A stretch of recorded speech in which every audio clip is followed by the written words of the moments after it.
Inspector साहब जरा जल्दी कीजिए, मैं एक जान से मार डालूंगा। अगर मेरी बहन मुझे नहीं मिली ना तो इस नर्सिंग होम में आग लगा दूंगा मैं। कौन लेगा मेरी बहन? होश में आइए मिस्टर, होश में आइए मिस्टर राज, होश में आइए। आपको मालूम होना चाहिए हम पुलिस को इन्फॉर्म कर चुके हैं। पुलिस क्या करेगी? क्या करेगी पुलिस? मैंने अपनी बहन की जिम्मेदारी आपको सौंपी थी, तो मेरी बहन इस नर्सिंग होम से गायब कैसे हो गई? Will you tell me that? आखिर क्या कर रही है पुलिस? एक बेहोश औरत अगवा कर ली गई है और आप अभी तक कुछ नहीं कर पाए। You people are good for nothing. Mister Raj, mister Raj, listen राज।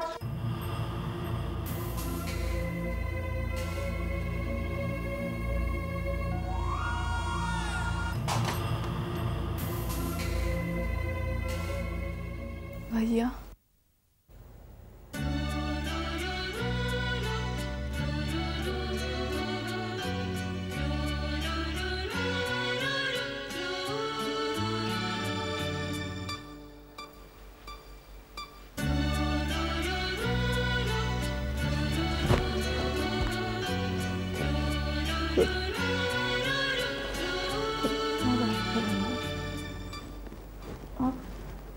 आप रो क्यों रहे हैं? मैं तो तुम्हें खो ही बैठा था। क्या कह रहे हैं आप?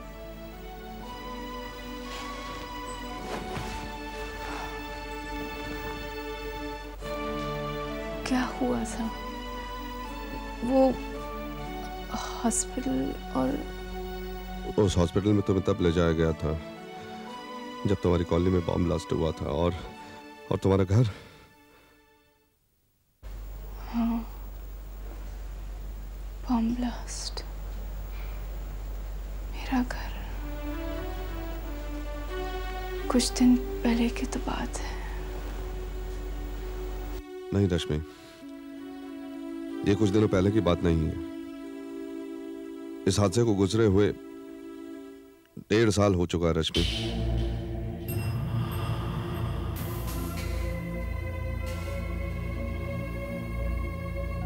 1.5 साल तक तुम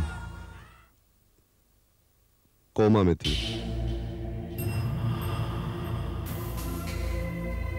इस 1.5 साल का हर पल मैं अपनी बहन की जिंदगी के लिए दुआएं मांगता रहा। आज मुझे पूरा भरोसा हो गया, उसके घर में देर है, अंधेर नहीं।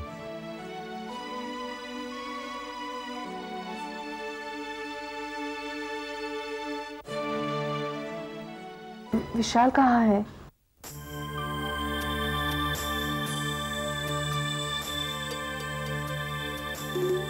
विशाल कहाँ है?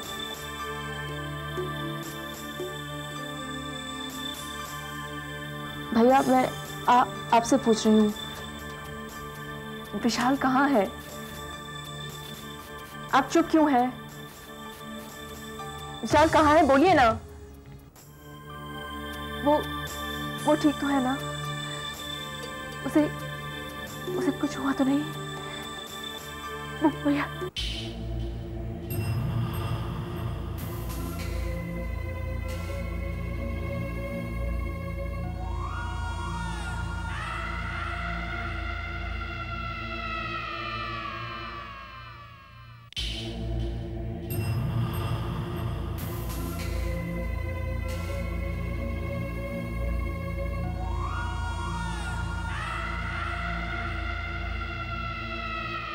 बॉम्ब ब्लास्ट में कई लाशें मिली जिनकी पहचान नहीं हो सकी। रश्मि, रश्मि, रश्मि, रश्मि, कैसा है बेटा? लगता है मम्मी तुम्हारी सेहत का बहुत ख्याल रखती है ना? अब जाओ, जाके खेलो।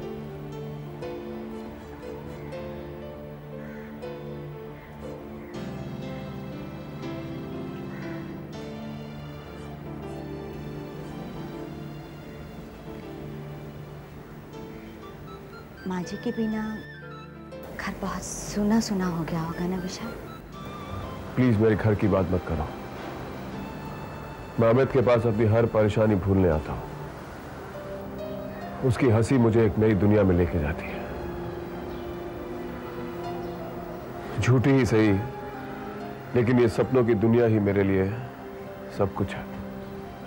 इसलिए हकीकत का जिक्र मत करो सरिता। मुझे कुछ देर के लिए अपने सपनों की दुनिया में रहने दो। एक ऐसी दुनिया में जहां मैं हूं, अमित है और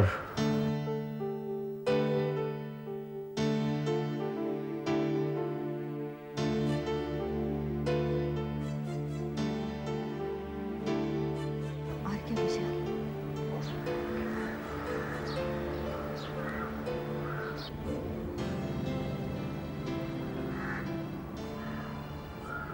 और तुम हो सरिता।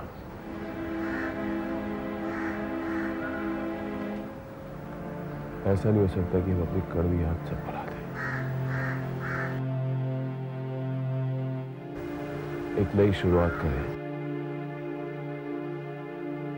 क्या हम फिर एक बार इस मोड़ पे खड़े नहीं हो सकते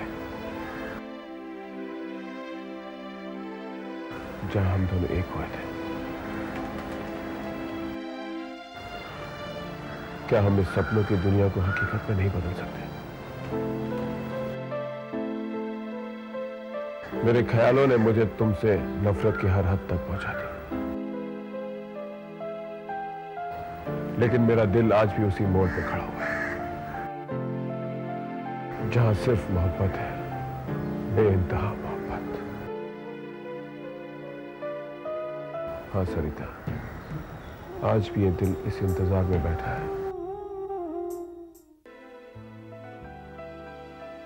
कि तुम कभी मुड़कर इस मोड़ पर लौट आओगे।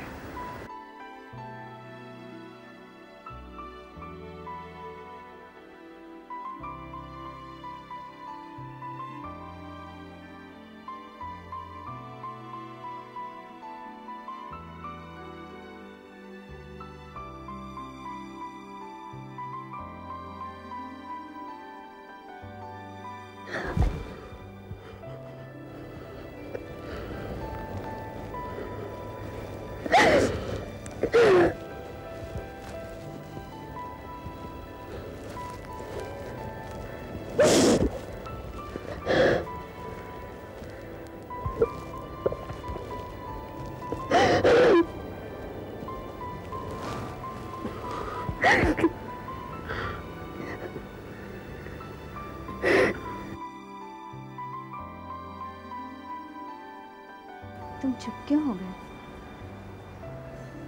तुम कुछ कह रहे थे ना? तुम अमित और छोड़ो, मेरे ऑफिस में एक मीटिंग है, मैं चलता हूं।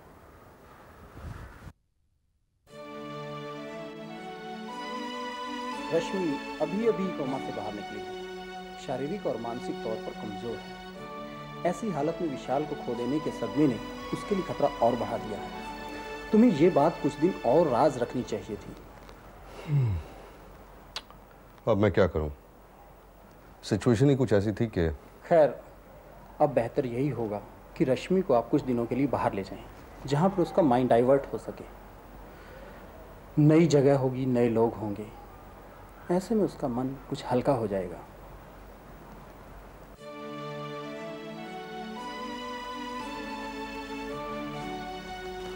रश्मि, कब तक इस उदासी को अपने सीने से लगा कर रखोगी? कल बीत चुका है और बीते हुए कल को जीना जिंदगी नहीं कहते। जिंदगी तो आज के साथ आगे बढ़ने का नाम है। मैंने फैसला किया कि तुम मेरे साथ वॉशिंगटन चलोगी। नहीं भैया, मैं ये शहर छोड़कर कहीं नहीं जाऊंगी। इसकी हवाओं से विशाल की यादें जुड़ी हैं। मैं जानता हूं, मैं तुम्हें इन्हीं यादों से छुटकारा दिलाना चाहता हूं और इस मंगल सूत्र से जिसमें कि तुम्हारी सांसें कैद है। एक ऐसे ख्वाब में जो टूट चुका है और ऐसे दौर में जो खत्म हो चुका है। उतार दो इस मंगलसूत्र को। नहीं भैया, ऐसा कभी नहीं हो सकता। लोग चाहे कुछ भी कहें, जब तक मेरा मन कहता है कि विशाल जिंदा है, ये मंगलसूत्र मेरे साथ रहेगा। रश्मि, क्या पागलपना है? ये पागलपन आप नहीं समझेंगे भैया, एक औरत ही समझ सकती है। वो औरत जिसका पति उससे दूर हो गया और जाते वक्त वो उसे देख भी ना सके, कभी विश्वास नहीं करेगी कि उसका पति नहीं रहा।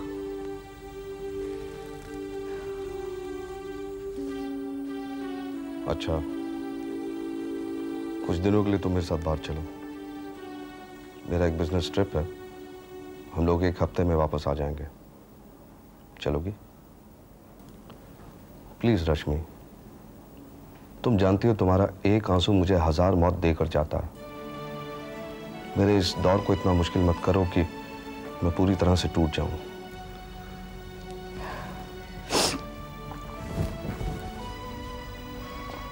कहाँ जा रहे हैं? मुंबई।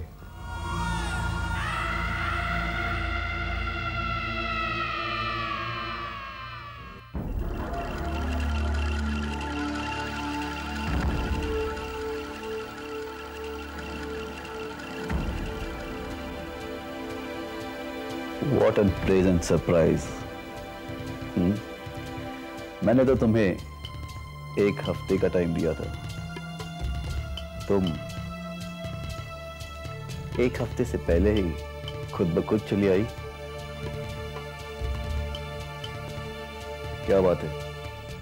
क्या तुम्हारे विशाल को पता चला कि तुम उसकी बीवी नहीं हो और उसने तुम्हें अपनी जिंदगी से इस तरह से निकाल के फेंक दिया जैसे दूध में से मक्खी? ऐसा कुछ नहीं हुआ है, और अगर ऐसा होता तो विशाल मुझे अब तक पुलिस के हवाले कर देता। और जब तक मैं विशाल की जिंदगी की हर उलझन सुलझा नहीं देती, मैं जेल नहीं जाने वाली। अमर, मैं यहां खुद आई हूं अपनी बहन को तुम्हारे शिकंजे से बचाने। छोड़ दो नेहा को। नेहा मेरे शिकन से उस वक्त आजाद होगी जब तुम इस घर में मेरे बच्चे को जन्म दोगी। और हाँ, तब तक के लिए ना ही नेहा इस घर से बाहर कदम रखेगी और ना ही तुम। समझी? What nonsense। मैं आ गई हूं यहां, इतना ही काफी समझो। और तुम मुझे इस घर में बंदी बनाकर नहीं रख सकते। अभी मुझे विशाल को यह साबित करना है कि अमित उसी का बेटा है। सरिता के डॉक्टर खुराना से मिलकर यह साबित करना है कि सरिता के खिलाफ उनका छोटा बयान था। और मुझे यह भी साबित करना है। तुम्हें कुछ साबित नहीं करना है, समझी? तुम्हें सिर्फ इस घर में रहना है, इस घर में। अमर, तुम मेरे साथ इस तरह जबरदस्ती नहीं कर सकते। मैं तुमसे कह रही हूं, अमित को विशाल का बेटा साबित करते ही मैं हमेशा के लिए इस घर में चली आऊंगी। हमारे होने वाले बच्चे की जान खतरे में डालने का मेरा कोई इरादा नहीं है, लेकिन तुम्हें भी मेरी बहन को खतरे से आजादी दिलानी होगी। तुम बेफिक्र रहो अंजलि, मैंने सिर्फ तुम्हें अपनी मुट्ठी में रखने के लिए तुम्हारी बहन को अपने कब्जे में रखा है। उसे यहां पे क्या खतरा हो सकता है? बिलीव मी, मुझ पर भरोसा करो। भरोसा? कल तक मैं सबसे ज्यादा तुम्हीं पर भरोसा करती थी, लेकिन आज नहीं।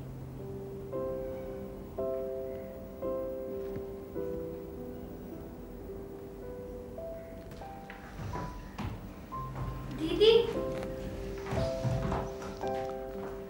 नेहा, मैं तुम्हें लेने आई हूं नेहा। अब तुम यहाँ नहीं रहोगी। नेहा कहीं नहीं जाएगी, चलो ऊपर। नेहा देखो, शायद तुम नहीं जानती, अमर बदल गया है। इसकी नियत में खोट पैदा हो गई है। क्या? डोंट लिसन टू हर, चलो ऊपर। अमर, चलो अमर, चलो ऊपर। Just leave her. अमर मेरी बात मान लो, जस्ट लीव हर। रुक जाओ अमर।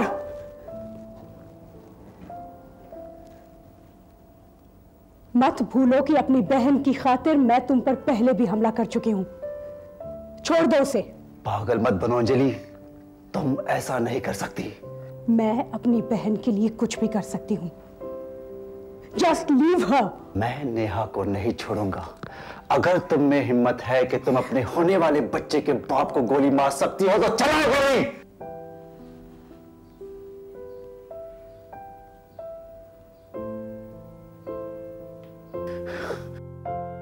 एक वैश्य का बच्चा कहलाने से अच्छा है मेरा बच्चा अनाथ कहलाए।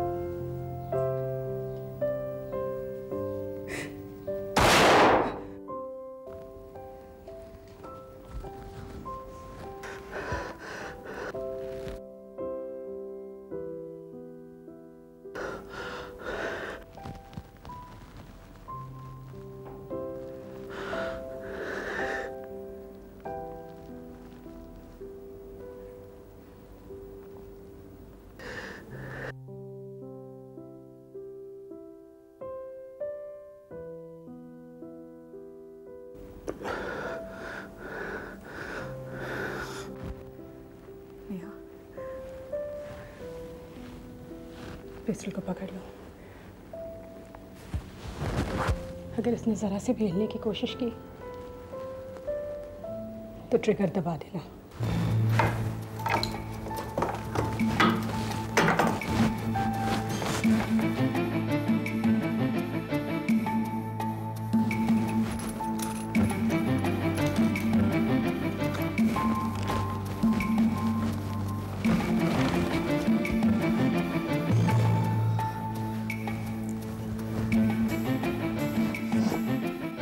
प्लीज मेरा पीछा करने की कोशिश मत करना।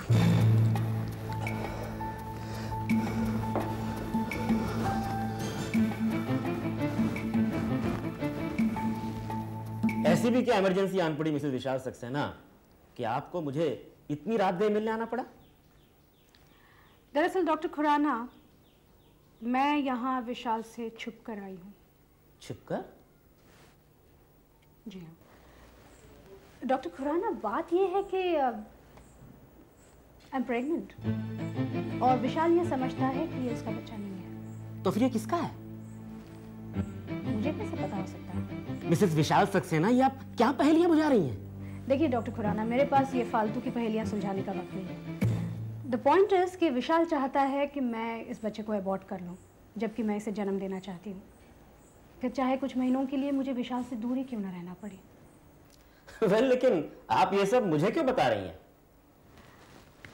डॉक्टर खुराना, मुझे एक फॉल्स सर्टिफिकेट चाहिए।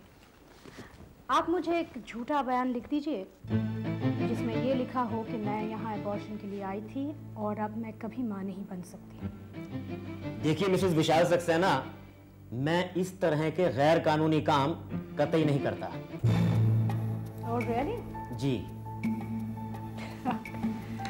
डॉक्टर खुराना, मेरे ख्याल से उम्र के साथ साथ आपकी याददाश्त भी कमजोर हो रही है।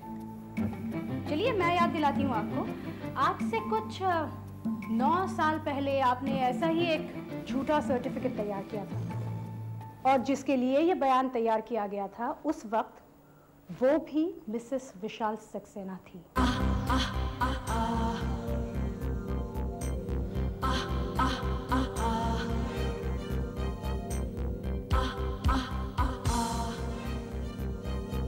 यस डॉक्टर खुराना, मैं डॉक्टर सरिता की ही बात कर रही हूँ। लेकिन आपको मुझसे घबराने की कोई जरूरत नहीं है। मुझे यहाँ मिस्टर प्राणनाथ ने भेजा है। मैं उनकी उतनी ही राजदार हूँ जितने के आप, इसलिए डोंट वरी। जब आप मुझे मेरा झूठा बयान दे देंगे, तब आपका ये राज मैं जिंदगी भर के लिए भूल जाऊंगी।